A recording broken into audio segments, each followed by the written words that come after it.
तो हेलो बच्चों, कैसे हो सब आप? उम्मीद करता हूँ सब मस्त होंगे। मैं अरविंद कुमार एक बार फिर से आपका स्वागत करता हूँ आपके अपने यूट्यूब चैनल फिजिक्स स्पार्क में। बच्चों, आज हम लेके आ गए हैं क्लास 12 फिजिक्स का चैप्टर नंबर 1 से topic electric dipole uniform electric field. ये हमारा लेक्चर नंबर 9 होने वाला है और ये कंप्लीट कोर्स सीरीज हमारी चल रही है। ठीक है बच्चों, तो आज का टॉपिक आप जैसा देख सकते हैं स्क्रीन पे, electric dipole in uniform electric field. ठीक है, तो आज हम इसको थोड़ा सा डिस्कस करेंगे, electric dipole in uniform electric field, dipole in uniform electric field. तो जब एक डायपोल होता है बच्चों, उसको यूनिफॉर्म इलेक्ट्रिक फील्ड में रखा जाता है तो उसके साथ में क्या एक्टिविटी होती है उसके बारे में हम यहाँ पे बात कर रहे हैं। ठीक है, जैसे हम बात करते हैं यहाँ से, हमारे पास एक यूनिफॉर्म इलेक्ट्रिक फील्ड है बच्चों, ये। ठीक है, यूनिफॉर्म इलेक्ट्रिक फील्ड वो होता है जिसमें इलेक्ट्रिक फील्ड लाइन जो होती है वो एक दूसरे के पैरेलल रहती है। पैरेलल मीन्स दोनों जो इलेक्ट्रिक फील्ड लाइंस होती है वो इक्वल डिस्टेंस पे रहती है। ठीक है, तो बच्चों उसको हम क्या कहते हैं? उसको कहते हैं हम यूनिफॉर्म इलेक्ट्रिक फील्ड। बच्चों, इसमें रखा है एक डायपोल, ये इस तरीके से। क्या रखा है यहाँ पे? डायपोल रखा है, इस तरीके से हम डायपोल को रख दे रहे हैं। ठीक है, तो डायपोल रखा है, यहाँ पे -q चार्ज है और यहाँ पे बच्चों इस पे कैसा चार्ज है? +2। ठीक है, इस तरीके से हमने तो डायपोल को रखा हुआ है इलेक्ट्रिक फील्ड के अंदर। अब बच्चों आप देख पा रहे हैं, यहाँ पे निगेटिव चार्ज हो इस साइड तो इस पे फोर्स लगेगा इस side, F equal to Q E, -QE। और इस साइड इस पे फोर्स लगेगा F इक्वल टू +QE। ठीक है, यानी कि आपको पता है जो इलेक्ट्रिक फोर्स होता है वो क्या होता है? F equal to Q E होता है बच्चों, है ना। अगर प्लस चार्ज होता है तो फील्ड की डायरेक्शन में, अगर ये चार्ज प्लस होता है तो किधर लगता है फोर्स? फील्ड की डायरेक्शन में लगता है। ये बात आपको पता होगी, है ना। अगर ये निगेटिव चार्ज होता है तो बच्चों फिर किधर लगता है force? Opposite to the field. यानी कि अगर ये फील्ड की डायरेक्शन है तो इसमें इलेक्ट्रिक फोर्स किधर लगेगा? ऑपोजिट। वही चीज मैं इसमें नीचे डायग्राम में दिखा रहा हूँ। ठीक है, तो बच्चों ये अब एक फोर्स इधर लग रहा है तो बच्चों ये फोर्स इसको किधर ले जाएगा? आगे की साइड ऐसे, और ये फोर्स इसको क्या करेगा? ऐसे करेगा। तो यानी कि ओवरऑल ये टर्न हो जाएगा पूरा। ठीक है, ये सिस्टम पूरा टर्न हो जाएगा। ये हमारे पास में परपेंडिकुलर डिस्टेंस होती है बच्चों, यहाँ से एंगल कितना बना रहा है? थीटा। ठीक है, इसको मैं कंसिडर कर लेता हूँ ए पॉइंट, इसको मैं मान लेता हूँ बी, और इसको मान लेता हूँ सी। ठीक है, तो इसमें क्या है? Let us consider that we have let us consider that we have an electric dipole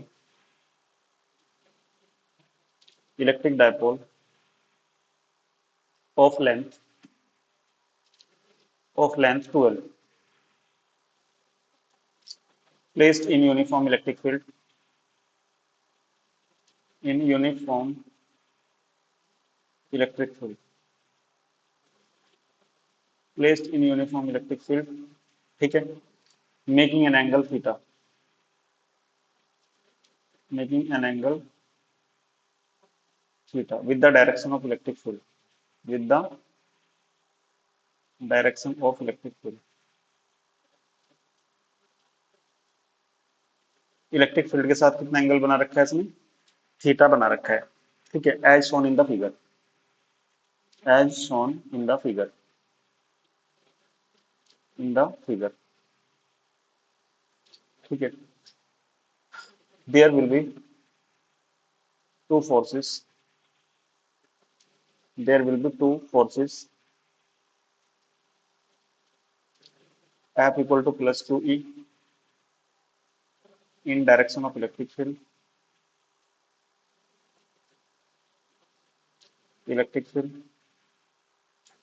and F equal to -Q, opposite to the field, opposite to the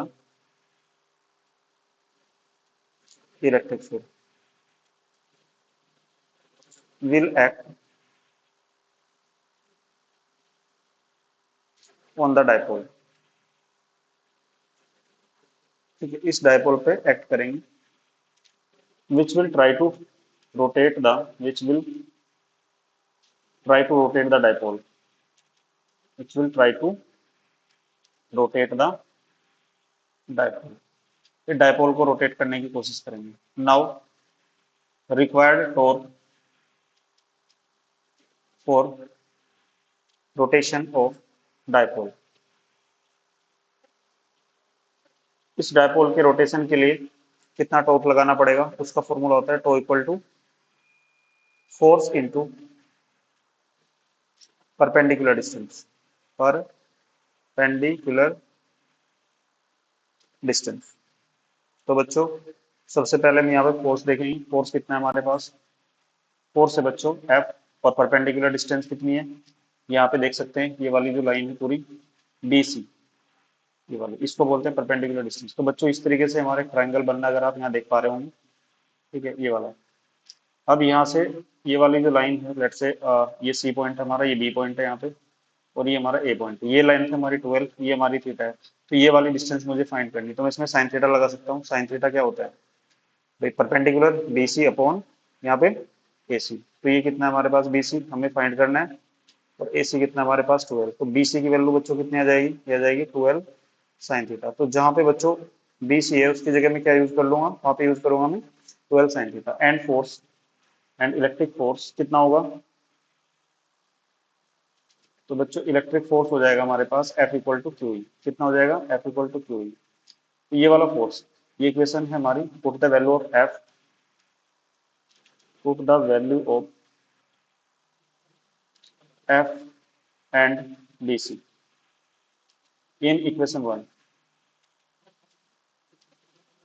तो बच्चों ये इक्वेशन 1 में रख देते हैं हम, तो कितना आ जाएगा हमारे पास, ओ इक्वल टू हो जाएगा Q E into 12 sine theta, हो जाएगा नाउ। तो इक्वल टू, इसको मैं लिख सकता हूँ 2L क्यू, ये साथ मैंने ले लिया, और यहाँ बचेगा ई साइन थीटा। बच्चों सिंस P जो डायपोल मोमेंट होता है वो कितना होता है, 2L क्यू होता है, तो यहाँ पे मैं लिख दूंगा tau equal to P E sine theta. तो बच्चों ये हमारे पास आ जाएगा टॉर्क, यहाँ से क्या आ जाएगा torque.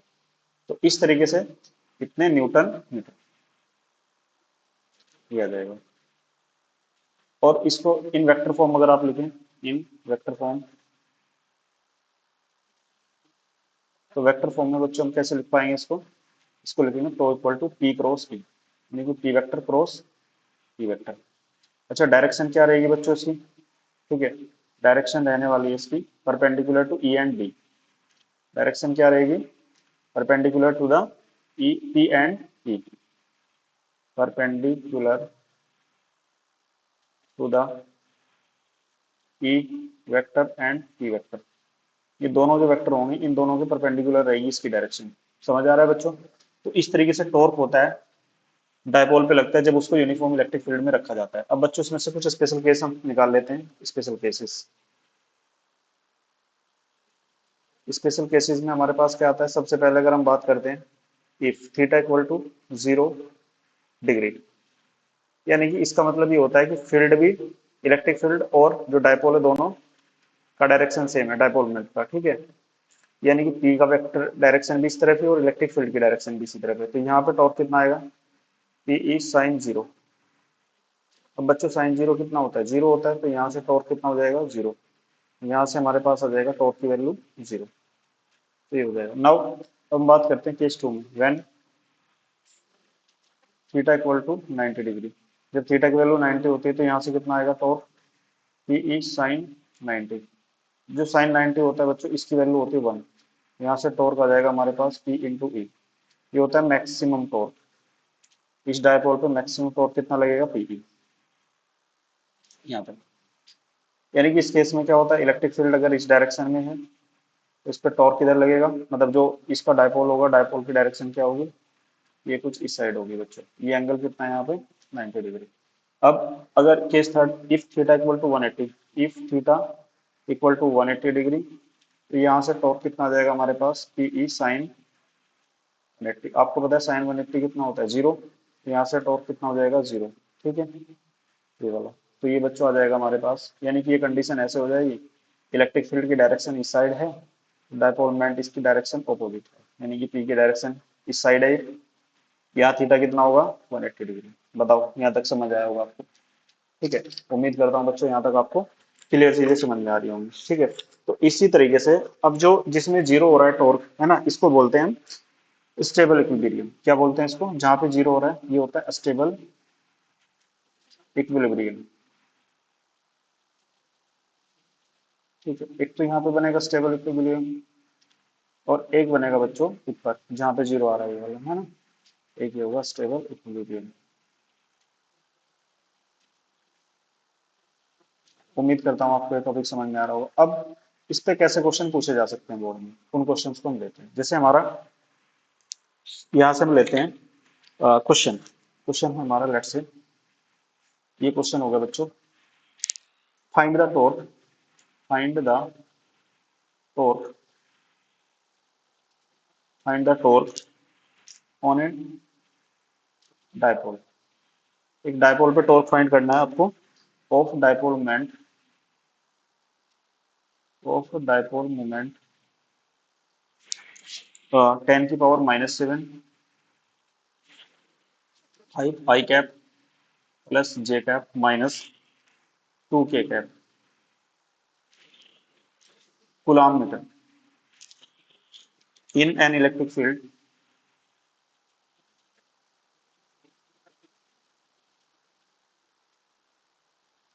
in an electric field 10⁻⁷ I cap plus J cap plus K cap Newton by coulomb.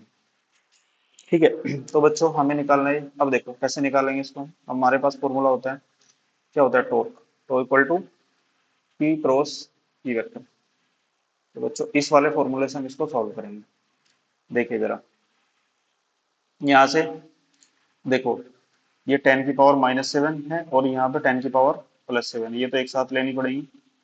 अब यहाँ पे मैट्रिक्स बनाएंगे हम, आई कैप, जे कैप और के कैप, ये वाली। अब यहाँ से देखो जरा, डायपोल मोमेंट कितना है, ये वाला। ये वैल्यू किस चीज की दे रखी है हमें, ये पी की वैल्यू दी है, यानी कि पी वेक्टर की वैल्यू है।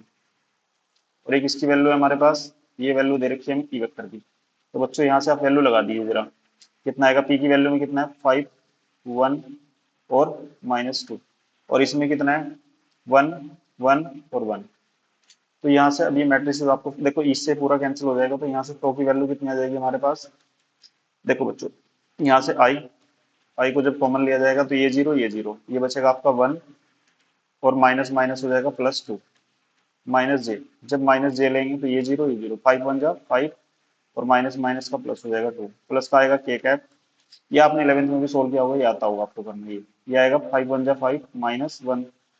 तो यहाँ से टॉर्क आ जाएगा बच्चों कितना हमारे पास, 3 आई कैप, और ये आ जाएगा 7 जे कैप और प्लस का 4 के कैप। तो बच्चों यहाँ से हमारे पास टॉर्क कितना आ गया, ये आ जाएगा 3i -7j प्लस 4 के कैप। ठीक है यहाँ तक। तो इस तरीके से इतने न्यूटन मीटर, इतना न्यूटन मीटर। अगर इसका मैग्नीट्यूड पूछ लेता है आपसे, तो मैग्नीट्यूड बच्चों कैसे कैलकुलेट करेंगे। मैग्नीट्यूड के लिए हमें क्या करना है, देखो जरा, 3 का स्क्वायर -7 का स्क्वायर प्लस 4 का स्क्वायर। यहाँ से बच्चों इसको सॉल्व कर देंगे, कितना हो जाएगा, 9 + 49 + 16। तो कितना हो जाएगा बच्चों ओवरऑल, ये हो जाएगा टोटल। यहाँ से इसको सॉल्व करेंगे तो यहाँ से टॉर्क आ जाएगा हमारा 25 + 49, कितना हो जाएगा, ये आएगा 74। और इसको सॉल्व करेंगे तो अराउंड ये आएगा 8.6 न्यूटन मीटर। तो इस तरीके के क्वेश्चन आप उम्मीद करता हूँ सॉल्व कर सकते हैं। तो ऐसा क्वेश्चन ये पीवाईक्यू है, बोर्ड में क्वेश्चन पूछ लिया गया, तो इस तरीके के क्वेश्चन आप इजीली सॉल्व कर सकते हैं। ठीक है बच्चों, अब चलते हैं नेक्स्ट क्वेश्चन की तरफ। नेक्स्ट क्वेश्चन है हमारा, ये कह रहा है in a certain direction in a certain region of space, in a certain region of space electric field, electric field is along the z axis, is along the z axis। जो electric field है बच्चों z axis के along दिया गया है। ठीक है, the magnitude of electric field is not, the magnitude of electric field, magnitude of electric field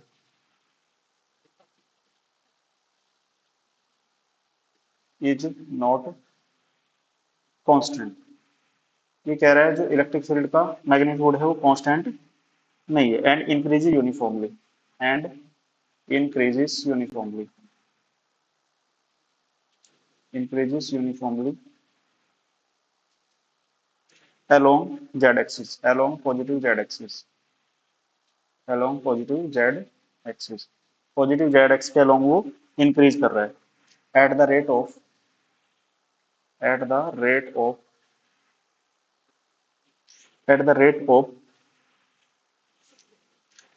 10⁵ Newton पर कूलम पर मीटर। इस हिसाब से इलेक्ट्रिक फील्ड जो है वो चेंज कर रहा है इसमें। Calculate the force and torque, calculate the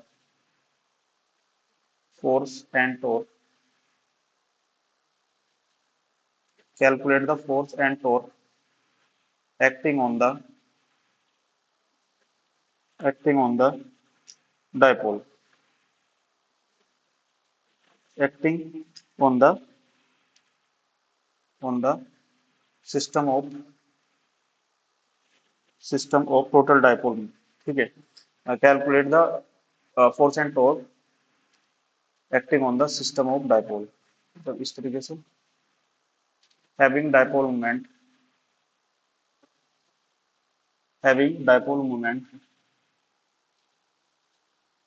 इसका जो डाइपोल मोमेंट है वो कितना ले लेते हैं हम, 10⁻⁻7 equal to 10⁻⁻7 in the negative z direction, in the negative z direction।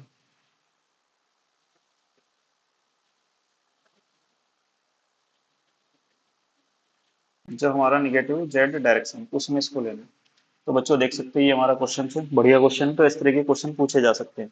तो सबसे पहले तो हम इसमें चेक करेंगे हमें क्या क्या दिया हुआ है, ठीक है। तो सबसे पहले देखो बच्चों, सबसे पहले हम इसका डाइपोल मोमेंट कैलकुलेट करेंगे। डाइपोल मोमेंट हमें दे रखा है वैसे भी, कितना है, P इक्वल टू, ठीक है, P इक्वल टू 10⁻⁻7 कितने किलोमीटर, क्योंकि निगेटिव जेड डायरेक्शन की बात कर रहा हूं ना इस तरीके से, ठीक है। इलेक्ट्रिक फील्ड किस रेट से चेंज हो रहा है, DE/DL, ये लेंथ के अकॉर्डिंग चेंज हो रहा है ना। इलेक्ट्रिक फील्ड ऊपर दिया हुआ है, कितने उससे चेंज हो रहा है, 10⁵ न्यूटन पर कूलम, इस मीटर की रेट से चेंज हो रहा है, ठीक है। वो लिखा है ना ऊपर वहां पे, electric field is not constant and increasing uniformly along the z axis at the rate of 10⁵, यानी कि जो लेंथ है DE/DL, जो इलेक्ट्रिक फील्ड है लेंथ के हिसाब से चेंज हो रहा है, ठीक है। अब सबसे पहले पूछा फोर्स, तो फोर्स बच्चों कैसे निकालते हैं, फोर्स का फॉर्मूला होता है F equal to Q into E, है ना, यही होता है भाई। तो अब हम क्या करेंगे, देखो जरा यहाँ से F, अब यहाँ से देखो ये हो गया Q, ठीक है। अब यहाँ से हम, ये हो गया हमारे पास Q। अब जो ये इलेक्ट्रिक फील्ड है मैं इसको ऐसे लिख सकता हूँ यहाँ से, जैसे इसको मैंने लिख लिया DE अपनी सुविधा के लिए, मैं इसमें DL से डिवाइड कर रहा हूँ, DL से मल्टीप्लाई कर रहा हूँ, ठीक है बच्चों। तो यहाँ से हमारे पास आ जाएगा QDL, ये आ जाएगा, तो साथ में बचेगा कितना, तो ये यहाँ आ गया, तो बचेगा DE/DL।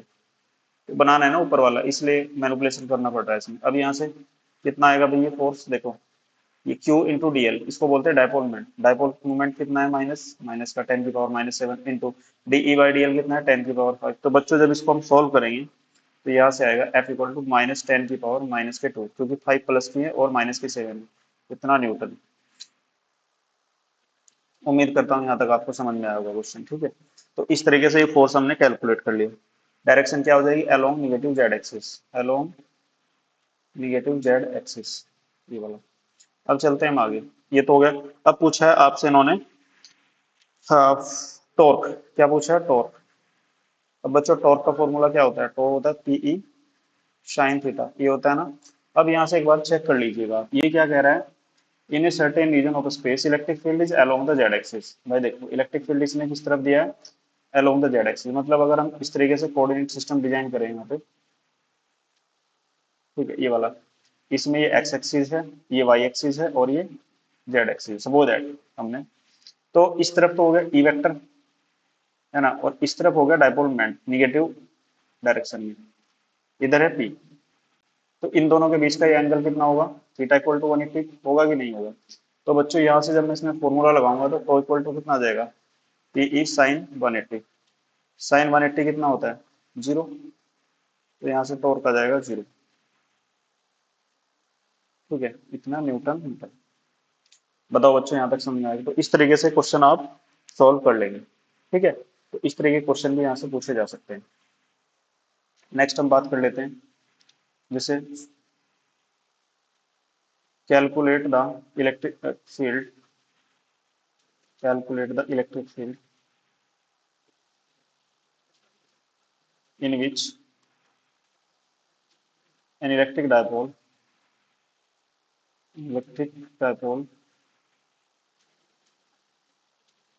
is placed making an angle 60 degree. एक इलेक्ट्रिक फील्ड के साथ में कितना एंगल बना रहा है, 60 डिग्री का dipole, and has the dipole moment, has the dipole moment equal to, ये दे दिया आपको 1.5 10 की पावर माइनस का 5 coulomb metre, and the torque acting on this dipole, torque acting on this dipole is, इस डायपोल पे जो टॉर्क एक्ट कर रहा है बच्चों, and the torque acting on this dipole is 6, ये दे दिया आपको टॉर्क 6.4 10 की पावर माइनस 6 न्यूटन मीटर। ठीक है, कैलकुलेट द इलेक्ट्रिक फील्ड, तो आपको इलेक्ट्रिक फील्ड कैलकुलेट करना है। तो बच्चों अभी सीधा फॉर्मूला लगाएंगे आप, क्या फॉर्मूला लगाएंगे, tau equal to PE sine theta. तो बच्चों यहाँ से क्या करना है आपको, ये निकालना है, तो ई की वैल्यू कितनी हो जाएगी, tau upon P sine theta, यही आएगी ना। टॉर्क कितना लग रहा है भाई बताओ, 6.4 10 की पावर माइनस का 6 अपॉन पी, डायपोल ये हमारा डायपोल मोमेंट है कितना, लेट से 1.5 10 की पावर माइनस का 5, साइन कितना यूज करेंगे, साइन 60 डिग्री, क्योंकि कितने उसके साथ एंगल बना रहा है वो, 60 डिग्री बना रहा है। तो बच्चों यहाँ से इलेक्ट्रिक फील्ड हमारे पास कितना आ जाएगा, 6.4 10 की पावर माइनस का 6, ठीक है, यहाँ से हो जाएगा 1.5 इंटू 10 की पावर माइनस 5, और साइन 60 कितना होता है, √3/2, ये हो जाएगा।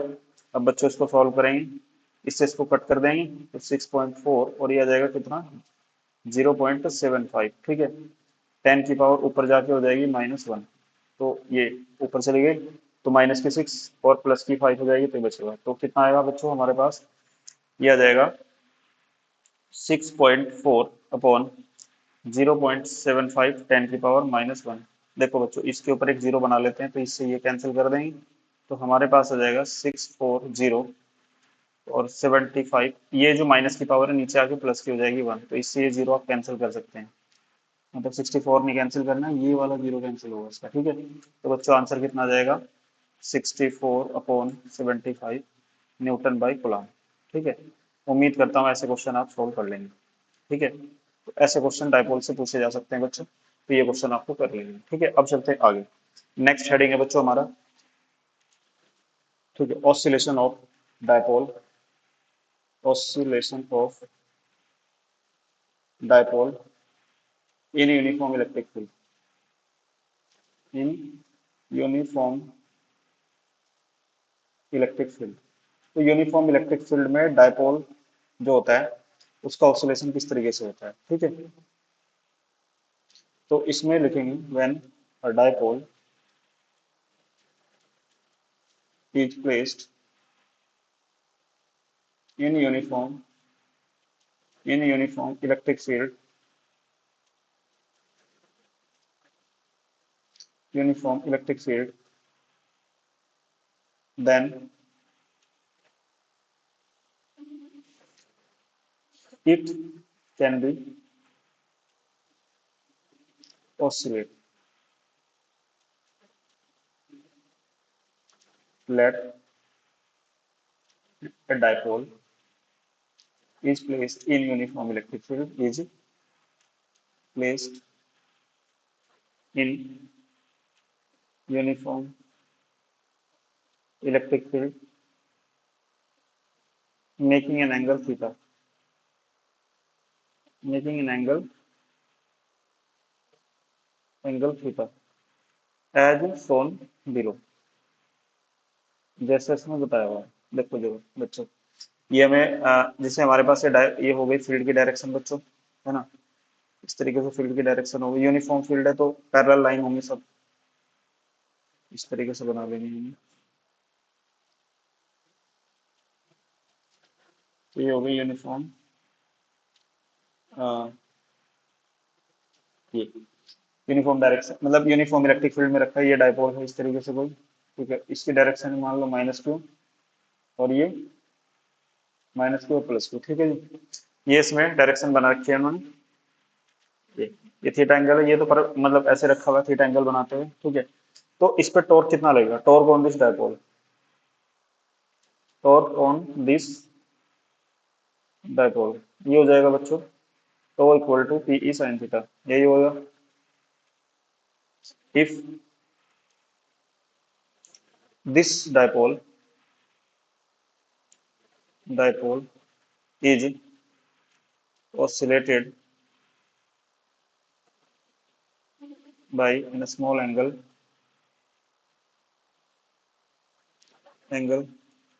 theta, then torque on this dipole will be tau equal to I alpha, ये टॉर्क इस पे लगेगा, ठीक है। तो एक टॉर्क ये लग रहा है और एक टॉर्क ये लग रहा है, तो इक्वेटिंग 1 एंड 2, जब ये रोटेट करेगा भाई, रोटेशनल मोशन में टॉर्क कितना होता है, tau equal to I alpha, equating 1 and 2, तो दोनों को इक्वेट कर दीजिए, यहाँ से आएगा पी ई साइन थीटा, ठीक है। और यहाँ से कितना जाएगा बच्चों, आई अल्फा, फोर स्मॉल एंगल,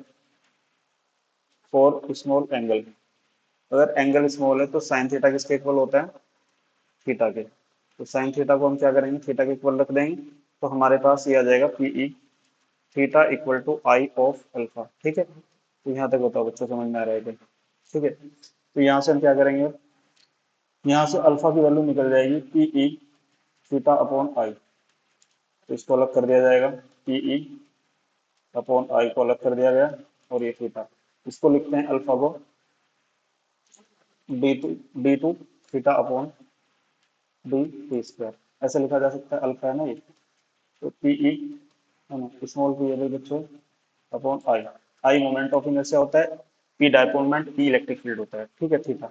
अब ये जो बन रही है, ये बन रही है कंडीशन ऑफ एसएचएम, ये वाला, ये किस क्या बन रहा है, ये होती है condition of SHM, condition of SHM, simple harmonic की कंडीशन बन रही है, जिसमें इसको कंपेयर किया जाएगा D two theta upon D T square equal to omega square theta से।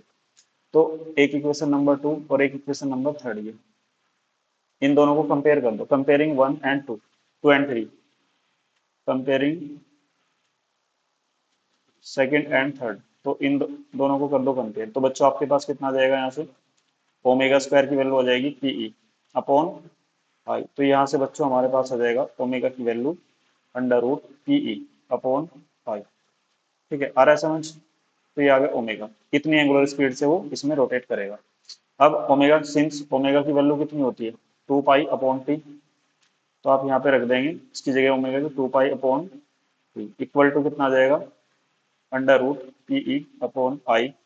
तो बच्चों यहाँ से इसको सॉल्व करेंगे, ये आएगा, देखो 1/t इक्वल टू कितना हो जाएगा, 1/2 पाई अंडर रूट पीई, है ना, अपॉन आई। अगर टी हम फाइंड करेंगे तो टी कितना आ जाएगा, इसका रेसिप्रोकल कर दीजिए 2 पाई, है ना, 2 पाई तो आना ही आना है, साथ में under root I upon PE. तो बच्चों इस तरीके से ये इसका होगा टाइम पीरियड, ठीक है, तो किसकी वैल्यू हो जाएगी यहाँ से, ये टी की वैल्यू हो जाएगी, तो इतना इसका टाइम पीरियड होगा ऑसिलेशन का। तो बच्चों इस तरीके के क्वेश्चन भी हम कर सकते हैं इसकी हेल्प से। तो उम्मीद करता हूँ आज का लेक्चर आपको समझ में आया होगा बच्चों। अगर आपको हमारा आज का लेक्चर पसंद आया तो वीडियो को लाइक, शेयर और सब्सक्राइब जरूर करें, और जो भी लेक्चर आपको चाहिए, जो भी डाउट्स आपके रहते हैं, तो उसके लिए आप कमेंट कर सकते हैं। Thank you very much.